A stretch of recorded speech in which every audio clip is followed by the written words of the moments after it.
What's up, everybody? Hey, Travis. I'm back with another addition to our virtual conversation here. Last time you had asked me kind of my thoughts on streaming services, as well as if there was anything that I was looking forward to, and kind of my thoughts on episodic releases versus like just binge watching shows. I definitely have some thoughts on that. As far as for what I'm looking forward to, there isn't a ton right now that's coming out that I'm like super looking forward to. I mean, I'm definitely looking forward like much further down the road to the release of Obi-Wan, of course, Mandalorian season 3 whenever we get that, and Book of Boba Fett. So kind of the Star Wars stuff, honestly, coming out on Disney Plus. Not super waiting for anything else coming out on any other platforms. I am currently watching WandaVision, which I know you had mentioned in your video, and I am liking it so far, but I don't find myself like really just waiting for the next episode to come out the way I was with Mandalorian. Like, it's fun, and I watch it with Kim, and sometimes Sam watches too, and it's enjoyable. It's a good show, but it's not like, it doesn't really have me hooked. So there's not a lot that's like really got me excited and like anticipating the releases. That being said, I do prefer binge watching shows versus waiting for things to come out. Of course, you know, when we were kids and just watching regular TV, we had to wait, you know, week by week, and then the big gaps between seasons and things for shows to come out, and that was just normal. And you know, I didn't really like having to wait a whole week for a new show or a new episode of a show. You had mentioned Survivor and Lost, and those were definitely two shows that were huge in my household as well. The Amazing Race was another kind of reality show that I was always super into as a kid because I like seeing all the cool places they went around the world. And having to wait week by week to see the episodes was definitely like frustrating as a kid. I would have preferred to have been able to just like binge watch the whole season the way you can with stuff now. I guess the closest thing to binge watching was either watching like a bunch of reruns of a show. Like there's always that channel that just always has Star Trek on. You know, I don't even know what channel it is, but I think everybody knows of a channel like that. And so you can just watch like a ton of old episodes in a row. But those are like old shows. You know, for the new stuff, the closest thing to binge watching would be like if you were going to miss an episode, so you would record it and then you would watch it right before the release of the next week's episode. So you kind of got to see like two episodes back to back, and that was kind of like your taste of binge watching at the time. And we didn't have like TiVo or cable or anything. We just watched whatever we could get over the air. So I know like before streaming services there was like on demand, and there were ways to like binge watch things, but we didn't have any of that. My parents and we didn't have any of that. So it was just like waiting for the weekly episodes. With streaming services now, I think probably the biggest downside is just how many different ones there are. I guess that's also kind of the plus side, as opposed to having like a big cable package that you pay for. You can pick and choose, you know, which ones you want, but you know, sometimes you find yourself having to sign up for an entire service just to watch one show.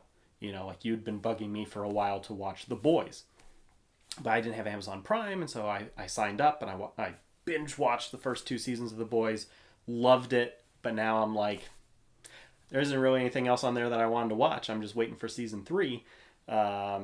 So, you know, that's kind of the downside, is like if you're only watching it for a few shows, you're still paying for these things month after month. And so like I have found myself kind of canceling one and signing up for another and just kind of bouncing back and forth a little bit, which can be tedious. Or the worst case scenario is you just forget, and then you're paying for these services that you're not using as you wait for like another season of a show to come out. I think it's interesting that so many shows that are on streaming services still come out with like a weekly episodic release. Of course, Mandalorian and pretty much everything that's going on Disney Plus is coming out that way. And I think that makes it good for conversation. Like you had said, you and Manuel can like talk about it like as the episode comes out each week. I know definitely at work, like, you know, everybody would definitely have seen Mandalorian like over the course of the weekend. And so on Monday, like everybody would talk about and be like, how about that episode? But for me personally, I would rather just like have the whole season put out and then watch the whole thing. I think that's the way. Maybe I'm wrong, but I feel like I remember that being the way that like Stranger Things came out. It was like on this day, all of season 2 will be out. And I like when shows do that because then I can just blast through. That's the way Letterkenny was. So we finally got season 9 of Letterkenny at the end of last year, and so being able to just kind of like blitz through all those episodes at whatever pace you wanted, as opposed to having to wait week after week after week. That being said, I haven't really been watching a lot of shows lately. I've definitely been more into documentaries lately. I mean, of course, I watched Mandalorian as it came out. I watched the new season of Letterkenny. I'm watching WandaVision. But, like, WandaVision's really the only thing that I'm currently, like, actively watching that is, a TV show as things come out. I've definitely, for the last month, probably pushing 2 months by now, been on a documentary kick. I watch them by myself. I watch them with Sam. A lot of true crime documentaries, supernatural documentaries. One of the ones that we just finished up, Sam and I, was a 4-part documentary series on HBO called, I think it's just called Heaven's Gate. And it's about the Heaven's Gate cult. So really fascinating, just crazy, crazy stuff about this cult. I didn't realize that it lasted as long as it did. I mean, it's just wild when you start learning about stuff like that. So documentaries like that have been fascinating. Another one on HBO that we watched was, again, another series, Murder on Middle Beach, which had started as a student film. A kid in film school was basically making a documentary about his mother's murder. And then all these years later, it's like picked up by HBO. And so that was crazy. Definitely recommend that if you have access to HBO. I actually just finished another documentary last night, another 4-part series, also on HBO. Yeah, I've been watching a lot of HBO documentaries. This one was called 1968, and it's just 4-hour-long episodes about each season in the year 1968. And man, I mean, it was just wild to see how many similarities there were that year, to what we just kind of went through in 2020. Not so much the pandemic stuff, but the political stuff, the social movement stuff. It was an election year that was Lyndon B. Johnson not running for re-election, and Richard Nixon coming in for his first term, and just crazy stuff. And it just kind of reaffirms, like, it's important to learn history, like learn from history and not repeat these things. It's just crazy the things that these people were saying in interviews and stuff all those years ago that like we're still saying and dealing with now. So I definitely recommend that one. And that kind of brings me to our next topic that I want to introduce into our conversation. It's been a couple weeks since you had put out your video, and I was kind of mulling over what I wanted our next discussion to talk about. And, thinking about TV and stuff, it kind of took me a while because, like I said, I haven't been watching a ton of stuff like that. But I realized why I haven't been watching a lot of TV series and stuff, and that's because I've been listening to so many podcasts lately. So I figured that would be a great topic to continue our conversation, is all the different podcasts that we're listening to right now. I have really been into 3 or 4 different ones consistently long term, and then have been just kind of sporadically pulling in different podcasts that I either find or get recommendations from my coworker Tyler or get recommendations from Sam and just kind of listen to. So I've really got probably by now like 6 or 7 different podcasts that I'm currently following, either their weekly releases or playing catch up. The thing I really love about the podcast is I don't really need to watch anything, so it's something that I can just put on either while I'm cleaning or while I'm playing video games. I'll just have a podcast playing on my phone and I'll have the game volume turned down, especially lately with how much Red Dead Online I've been playing, just trying to upgrade my trader to be able to finally get a wagon and then work towards the moonshine stuff. Like, it's just tedious work. So there's not a lot of dialogue, not a lot of need for audio. And so I'll just have these podcasts playing in the background while I'm just kind of doing my thing in the game.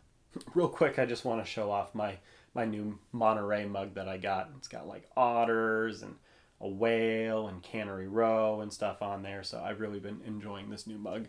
Actually wrote a list of the podcasts I've been listening to because I didn't want to leave any out of the ones that I've been super into, because I figured I may as well give them out as recommendations, because these are all definitely podcasts that I would recommend to people. Travis, if you have time, or if you're looking for something to maybe take a break from watching things and just have something to listen to other than music, like, I definitely recommend these podcasts, and then we can talk about them. I know you're already familiar with a few. You've either listened to them yourself or you've heard me talk about them a little bit, but probably the one that I've been listening to for the longest now, that I'm still like consistently up on every single week, is Lore. Travis, I know you've listened to Lore with me. It's kind of just a folklore podcast where each episode is kind of just a different deep dive into a historic or cultural or folkloric topic. And it's just so well written and so well researched, and it's both just so fun and educational, which is the blend that I like for my podcasts. The other one that I've been super into weekly and have been following since it got started early last year, this was actually a recommendation from Kim, is Black Box Down, which is a Rooster Teeth podcast. Chris and Gus from Rooster Teeth discuss plane crashes. So Black Box being like the black box from an airplane, Black Box Down, kind of a play on words of Black Hawk Down. I think it's really funny. But it's a really good podcast, as long as you're okay like listening to and talking about plane crashes, which a lot of people might find really unnerving, but I really find it fascinating. And they kind of get into a little bit of the technical of what happened to cause this crash, but they're definitely neither experts. They're just people that are really interested in this. And so it's a good kind of like, I guess, beginner's guide into why planes crash. I know that sounds kind of weird, but the cases that they look at are all real historic cases that have happened, and some of them were quite a long time ago now. And so it's really interesting kind of what contributes to, you know, the crazy chain of events that has to happen in order for a plane to actually crash. So that's just kind of one of those weird ones that's definitely not for everybody, but I find it fascinating. The other one that I know you're definitely familiar with, Travis, is the Film Reroll. I cannot recommend this podcast enough. It's just such a fun concept where it's a combination of film and improv and tabletop RPGs, which of course is something that we're super into. So Film Reroll is a group of friends. Some of them are actors or voice actors or stage performers, or some of them are just RPG enthusiasts. And they take the plots of popular movies, but then leave how the plot unfolds up to improv and the rolling of the dice. So, of course, the playthrough quickly changes away from the plot that people are familiar with if you've seen the movie.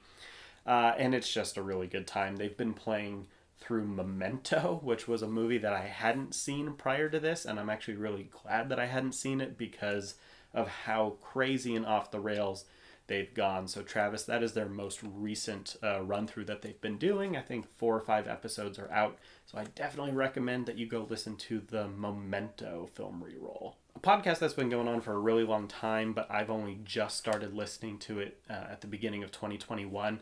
And I've chosen not to go through the backlog. I'm just going to start listening now, is Besties. It's one of the McElroy family podcasts. They have a million podcasts out there, but they're a really funny podcast. And they do some tabletop RPG podcasts, some that are just topical about various things, and then this one is about video games. So it's a podcast each week where they just talk about the game of the week. So they're basically discussing, you know, new releases or new announcements or just things that they're playing. And I like it because it just really does feel like it's just a group of friends talking casually about video games, but also they're all, you know, have been in the video game industry at one point or another and have an understanding of what's going on. So it's just like a really casual and funny listen about what's going on this week in video games. And then the last one I'm going to recommend is one that I just started listening to and am only 4 episodes in, but it's so crazy. This was a recommendation from Sam, and I've already gotten my coworker Tyler in on it, and I really hope that this continues to spread in our group because I want to discuss this podcast. It's called The Apology Line, and it's about this guy in 1980s New York Real story. This guy set up a anonymous answering machine for people to call into and basically apologize for crimes or wrongdoings that they had done to like get it off their chest. And then he was going to take those recordings and basically put them into collections and release them as like an art project, just a social experiment, I guess. But it just quickly becomes like him getting obsessed with these calls and even calling some of these people back. And then the things that people are admitting to stop from just being like shoplifting or I hurt my friend's feelings to like people admitting to murders and like serial killers and prank callers. And it just like very quickly goes downhill, and it's all narrated and told by the man's wife. So like she was living through this and seeing all this. But what really like hooked me in is they play the recordings. They actually play the recordings from the answering machine. So you're hearing these people like confess to these things and hearing, ones that you can definitely tell are prank calls, but then some that are just like so chilling. You're just like, what this guy's describing, like he probably actually did this. And then hearing the recordings of the man that's operating this, they call him Mr. Apology, so he can keep his anonymity when he's doing this, because there was a real concern that some of these people might try to track him down because he was getting death threats and things on this phone line. So just crazy. And I'm only a few episodes in, and they just released another one last night. So I've got some catching up to do, and I think that's right up your alley because it's just such a like weird mixing of art and people and history and crime. It's just really strange. So I definitely recommend that one. I know me introducing the next topic of conversation was supposed to give you a prompt of what to talk about, and I ended up yammering on about it. But Travis, I want to hear what your favorite podcasts of all time are, if there's anything that you're listening to right now, anything that you would recommend, and then anything that maybe you've wanted to start listening to but haven't started listening to. So just podcasts, stuff about podcasts. And then, if you do listen to any of the ones that I had recommended prior to putting out your video, let me know what you think of them so far. So that's going to be it for this episode. So thanks for watching, everybody, and until next time, stay nerdy.